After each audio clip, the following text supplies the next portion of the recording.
Assalamualaikum warahmatullahi wabarakatuh. Perkenalkan, nama saya Rika Tojeng dengan ekor 5 akhir 075. Saya dari kelompok 6 ingin membacakan materi kami mengenai sistem pencernaan pada manusia dan hewan. Satu kebutuhan manusia dan hewan adalah makanan. Agar makanan dapat dimanfaatkan oleh tubuh, makanan harus diproses dan dicerna terlebih dahulu menjadi sari makanan. Perubahan makanan dari bentuk yang kompleks menjadi bentuk yang sederhana disebut proses pencernaan makanan. Sistem pencernaan pada manusia dan hewan merupakan rangkaian proses untuk mengubah makanan dengan bantuan enzim dan menyerap sari makanan yang dibutuhkan oleh tubuh. Berikut ini terdapat 6 organ yang bekerja untuk sistem pencernaan pada manusia dan hewan. Organ-organ pencernaan pada manusia yaitu sistem pencernaan manusia merupakan saluran sederhana dimulai dari rongga mulut yang terdiri atas kelenjar ludah, lidah, dan gigi. Makanan yang sudah melewati rongga mulut akan masuk ke dalam kerongkongan, kemudian menuju ke lambung. Di dalam lambung, makanan akan tercampur dengan asam lambung. Organ pencernaan selanjutnya adalah usus, yang terdiri atas usus halus dan usus besar. Usus merupakan bagian utama dari sistem pencernaan karena fungsi utama pencernaan adalah penyerapan sari-sari makanan. Eliminasi atau pembuangan ampas dan sisa-sisa makanan juga terjadi di usus. Rongga mulut. Mulut adalah pintu masuk makanan. Fungsinya bermacam-macam, yaitu menghancurkan makanan, mencerna makanan, mengecap rasa makanan, dan membantu menelan makanan. Pada mulut berlangsung 2 jenis pencernaan, yaitu sebagai berikut. Yang pertama, pencernaan mekanis yang dilakukan oleh gigi dan lidah, berupa mengunyah, mencampur makanan dengan air ludah sebelum makanan ditelan. Yang kedua, mencerna secara kimia yang dilakukan oleh kelenjar ludah, yaitu pemecahan amilum menjadi maltose. Kedua, kerongkongan. Kerongkongan adalah penghubung antara mulut dan lambung. Kerongkongan disebut esofagus.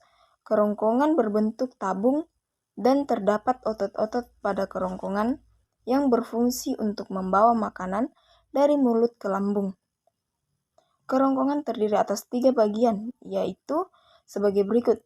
Yang pertama, sebagai superior yang terdiri atas otot rangka. Yang kedua, bagian tengah yang terdiri atas campuran otot rangka dan otot polos. Yang ketiga, bagian interior yang terdiri atas otot polos. Selanjutnya, lambung. Lambung adalah organ pencernaan yang berfungsi untuk mencerna sebagian atau berbagai zat makanan. Letak lambung berada di bawah sekat rongga dada. Di dalam lambung terjadi pencernaan kimiawi dengan menggunakan enzim pepsin, enzim renin, enzim lipase, dan asam lambung atau HCI. Lambung terdiri atas 3 bagian utama, yaitu kardiak, fundus, dan plurus. Di ujung bagian atas lambung yang berbatasan dengan kerongkongan terdapat sphincter yang berfungsi untuk menjaga makanan agar tidak keluar dari lambung dan dimuntahkan kembali. Adapun di bagian bawah yang berbatasan dengan usus 12 jari disebut sphincter pylorus. Selanjutnya, usus halus. Usus halus adalah tempat penyerapan sari-sari makanan.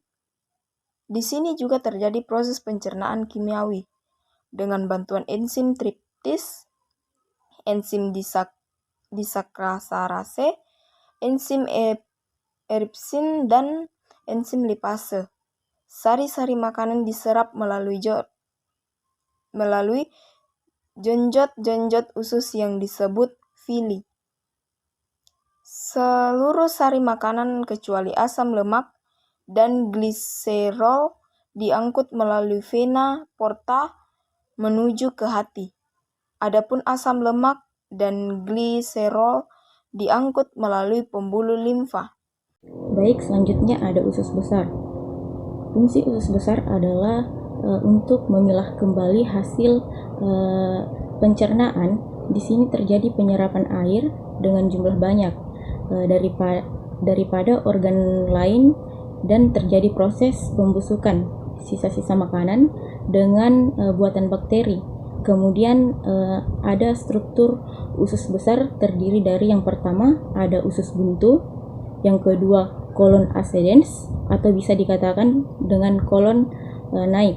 Kemudian ada kolon transversum. Nah, kolon transversum adalah kolon datar.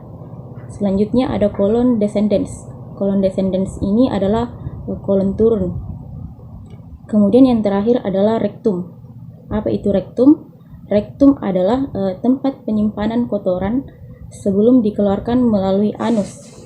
Berbicara tentang anus adalah penghubung antara rektum dengan lingkaran luar tubuh. Di anus terdapat otot sphincter yang berfungsi untuk membuka dan menutup anus. Fungsi utama dari anus adalah sebagai alat pembuangan kotoran melalui proses defekasi atau buang air besar. Kemudian ada hewan vertebrata atau bertulang belakang, memiliki organ dan seluruh pencernaan yang sempurna. Hewan vertebrata memiliki sistem pencernaan yang berbeda-beda, tergantung pada makanan, habitat, dan struktur tubuhnya. Selanjutnya ada sistem pencernaan mamalia. Saluran pencernaan pada hewan mamalia terdiri atas mulut, kerongkongan, lambung, usus halus, usus besar, dan anus. Sistem pencernaan mamalia pada umumnya dengan hewan pemabiak berbeda.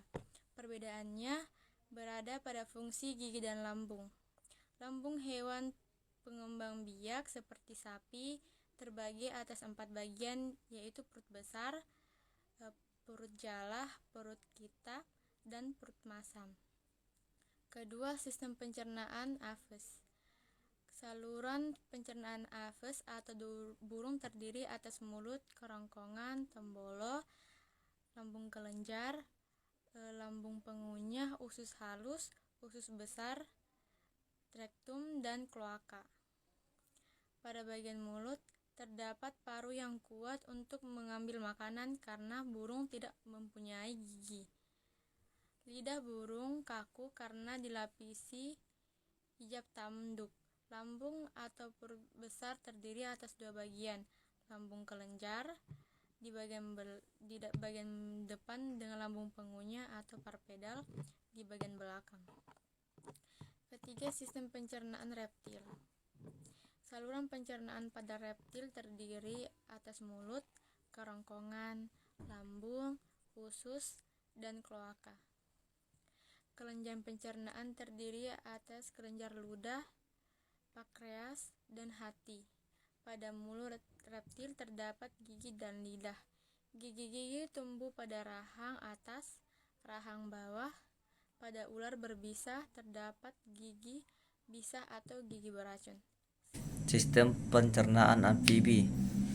Saluran pencernaan pada amfibi terdiri atas mulut, kerongkongan atau esofagus, jambung atau ventriculus, usus atau intestinum, dan kloaka. Di dalam rongga mulut terdapat gigi, lidah, dan kelenjar ludah. Kelenjar pencernaan terdiri atas kelenjar ludah, hati, dan pankreas. Gigi tumbuh pada rahang atas dan langit-langit yang disebut gigi vomer. Selanjutnya itu 5. Sistem pencernaan ikan. Saluran pencernaan ikan terdiri atas mulut, kerongkongan, lambung, usus, dan anus. Di dalam rongga mulut ikan terdapat lidah pendek yang berada di dasar mulut. Gigi ikan tumbuh pada bagian rahang atas, rahang bawah, bahkan ada yang tumbuh pada langit-langit mulut. Ikan tidak mempunyai kelenjar ludah, tetapi mempunyai kelenjar lendir di mulutnya. Lambung merupakan pelebaran dari saluran pencernaan. Ikan mempunyai hati, kantung empedu, serta saluran empedu yang bermuara ke dalam usus. Pankreas dan hati bersatu disebut hepatopankreas. Hewan invertebrata tidak bertulang belakang juga memiliki organ pencernaan. Namun, organ pencernaan hewan invertebrata belum sempurna, tidak seperti hewan vertebrata. Selanjutnya yaitu sistem pencernaan serangga. Saluran pencernaan serangga terdiri atas mulut, kerongkongan, tembolok, lambung, pengunya atau empedal, lambung usus, rektum, dan anus. Mulut belakang terdiri atas beberapa alat-alat mulut yaitu bibir atas atau labrum, bibir bawah atau labium, rahang atas atau maksila, rahang bawah atau andibula. Bibir atas berfungsi sebagai alat pengecap. Bibir bawah mempunyai sepasang alat peraba. Rahang bawah mempunyai gigi yang besar untuk memotong daun. Selanjutnya yaitu sistem pernapasan cacing. Jadi saluran pernapasan pada cacing tanah terdiri atas mulut, kerongkongan, tembolok, empedal, usus, dan anus. Makanan cacing tanah berupa humus di sekitar kerongkongan. Terdapat 3 pasang kelenjar kapur yang menghasilkan zat kapur guna menetralkan sifat asam makanannya. Bring it back, make it clap. I got 3 old thoughts, new block, where that thing. Bitches on my line, and you know